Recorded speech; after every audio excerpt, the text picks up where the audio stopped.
বাঙালি মানেই রান্নাবান্না খাওয়া দাওয়া, বাঙালি মানেই ভোজন রসিক।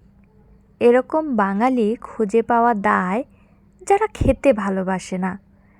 আসলে তারা খেতে ভালোবাসে, কিন্তু দেখা যায় অনেক ক্ষেত্রে অনেক রোগ ব্যাধির কারণে তারা ভুরি ভোজ করে খেতে পারে না।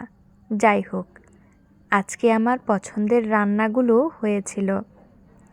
প্রথমেই খেয়ে নিয়েছি আমি করলা ভাজি, সাথে আলুও ছিল। তারপরে ধন্দুল দিয়ে মাছ রান্না হয়েছিল। এই যে লেবু চটকে চটকে খেয়ে নিচ্ছি। আহা, কি শান্তি! ভাতের মতন শান্তি আর কিছুতে পাওয়া যায় না। সেজন্যই বলা হয় ভাতে মাছে বাঙালি। সেজন্যই তো আমরা ভাতে মাছে বাঙালি। এই যে মাথাটা খেয়ে নিচ্ছি।